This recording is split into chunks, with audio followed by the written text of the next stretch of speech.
Amém, amém e amém. Abra sua Bíblia, a palavra de Deus, naquela carta que foi escrita no ano 49 ou 51. Quem achou, diga amém. Deu ruim. Carta aos Gálatas.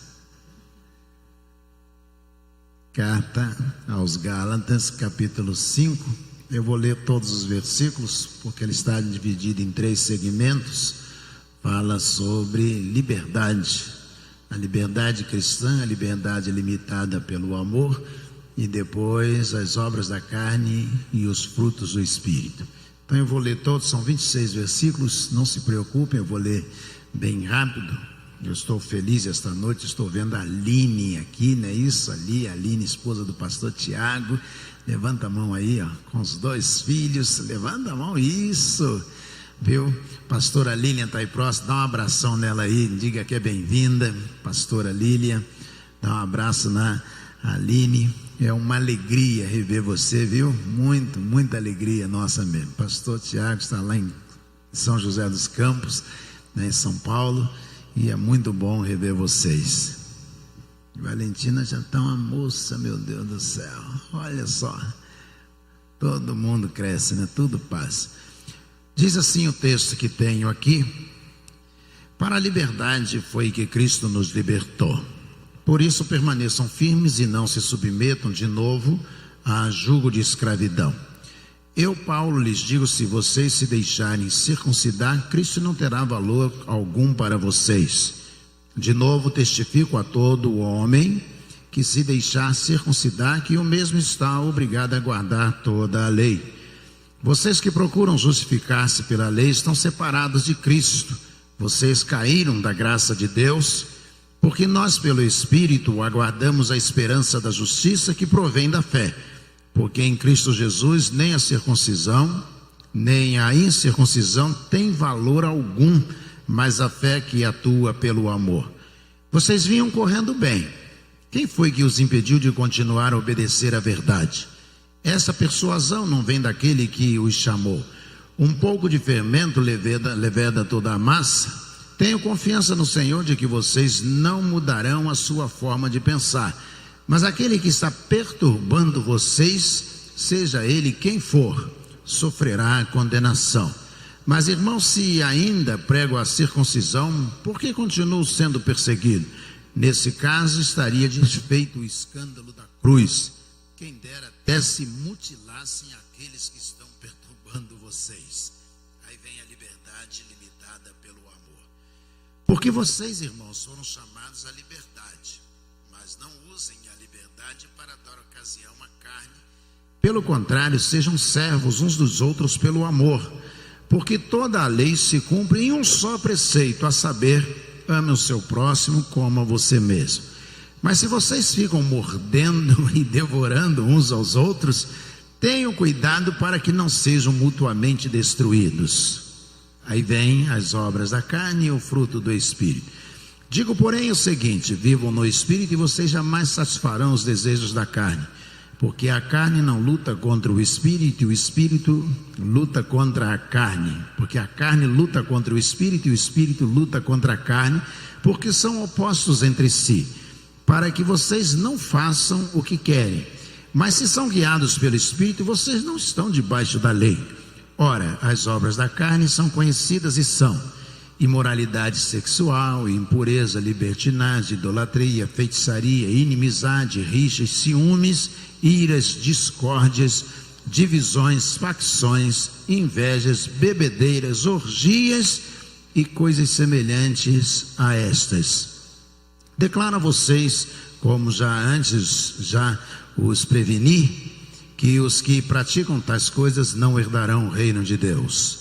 Mas o fruto do Espírito é amor, alegria, paz, longanimidade, benignidade, bondade, fidelidade, mansidão, domínio próprio. Contra essas coisas não há lei. E os que são de Cristo Jesus crucificaram a carne com as suas paixões e os seus desejos. Se vivemos no Espírito, andemos também no Espírito. Não nos deixemos possuir de vanglória, provocando uns aos outros, tendo inveja uns dos outros. Amém? Paulo ele começa falando sobre a questão da lei.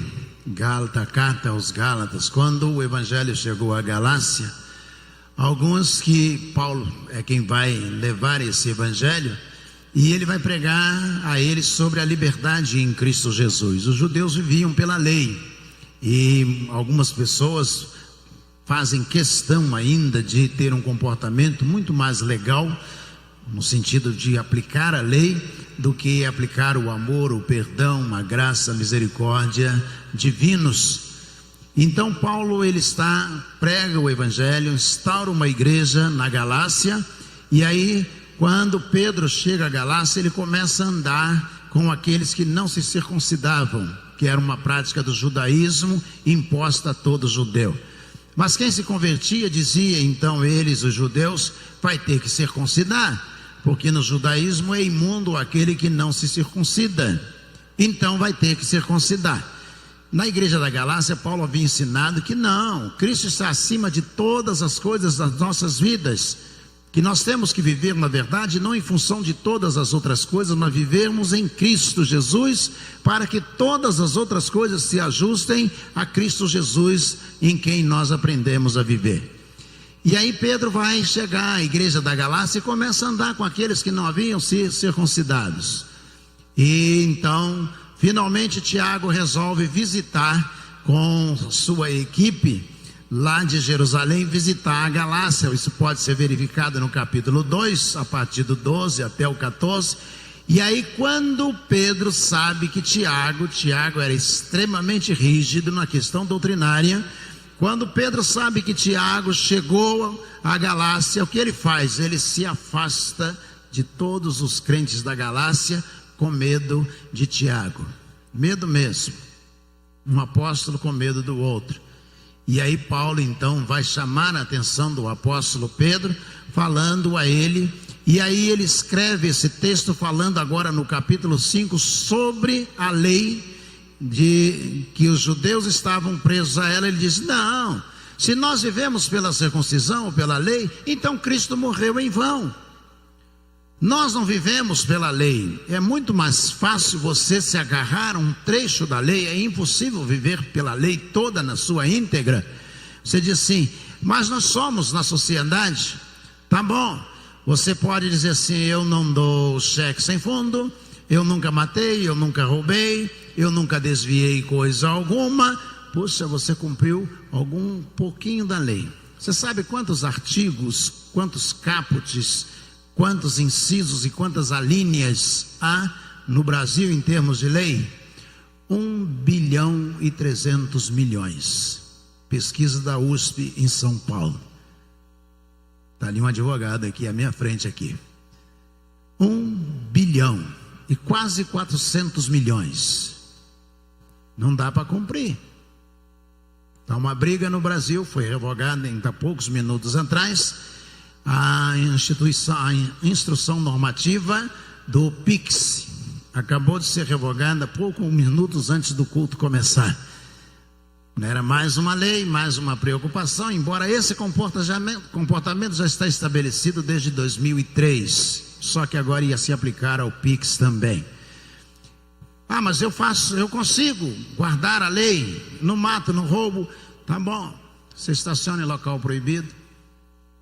E às vezes você ultrapassa a velocidade permitida na estrada. Ultrapassa. Então diz o próprio apóstolo Pedro na sua epístola: quem consegue ultrapassar o limite de uma norma só estabelecida se comprometeu. Paulo também está dizendo isso aqui: ele se comprometeu com toda a lei, violou toda a lei, ou seja, está sujeito à lei.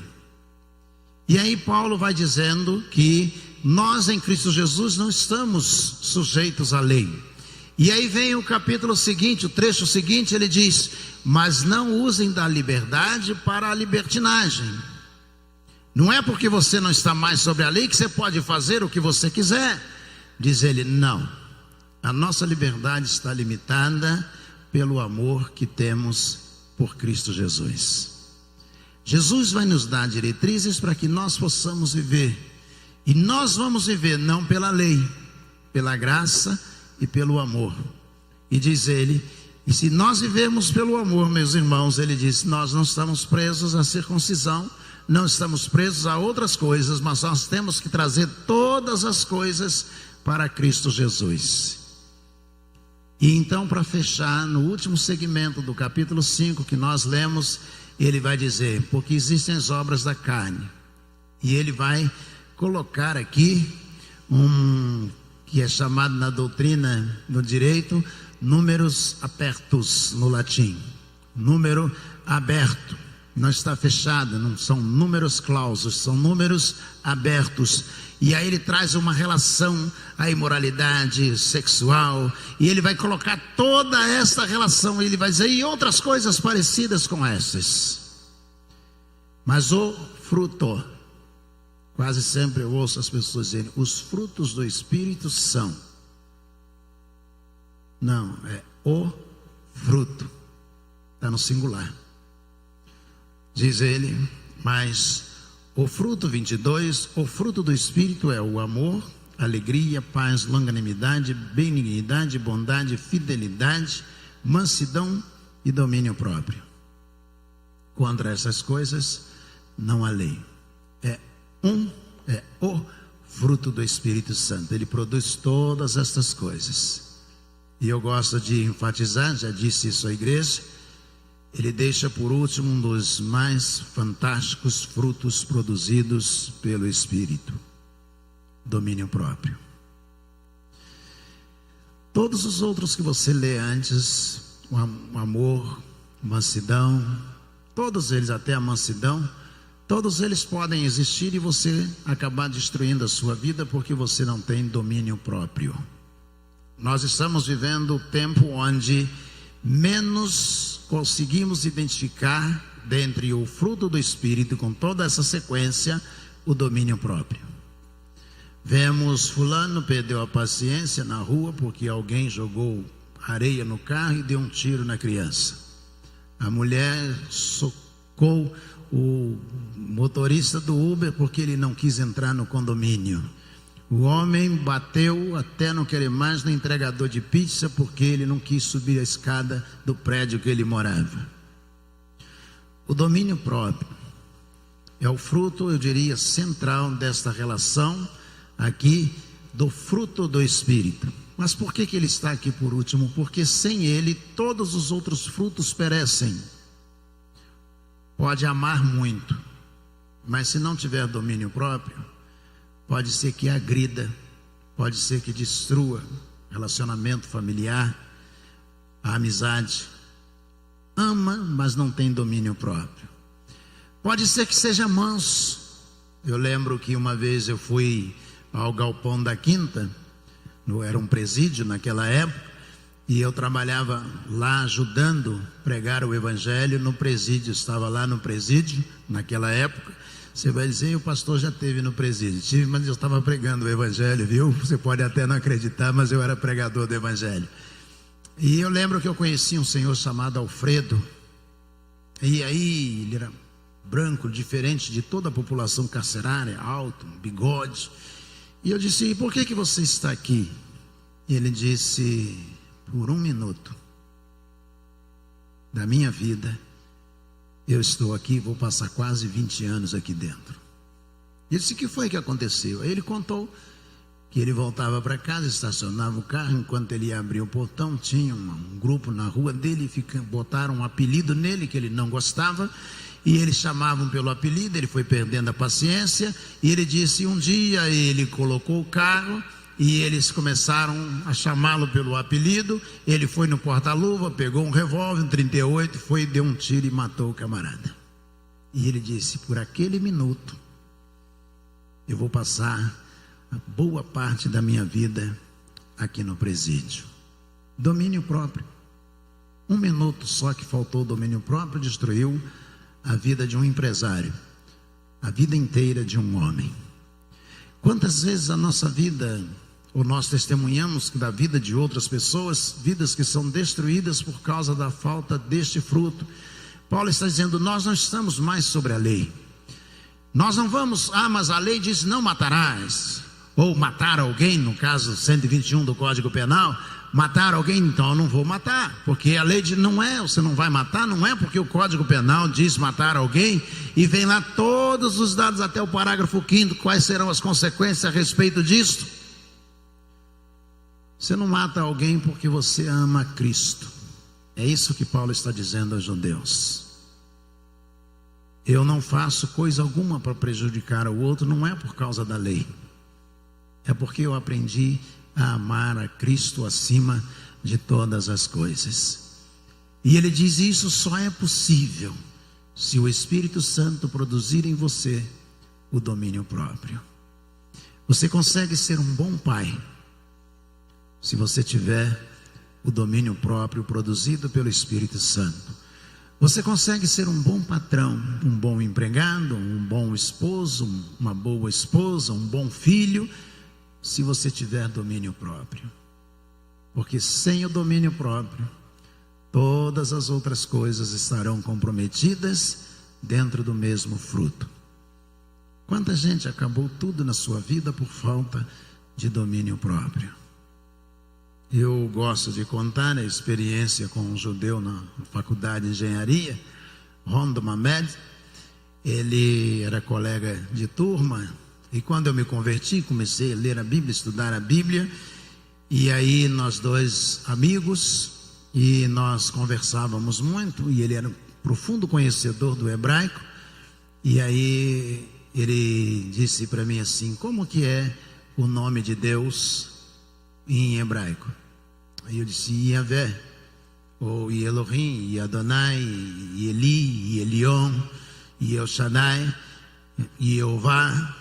E aí todos eles começam com a mesma letra no hebraico. O hebraico se escreve ao contrário, daqui para cá. Você começa a ler um livro em hebraico assim, ó. Na última página, você vai lá ler quando termina, e você passa a seguinte. Quando você chegar aqui, aí você terminou o livro em hebraico. Quiser depois, eu tenho vários aqui que você pode ler sem qualquer dificuldade. Mas aí ele falou para mim assim, eu disse: começa tudo com Rick Yod.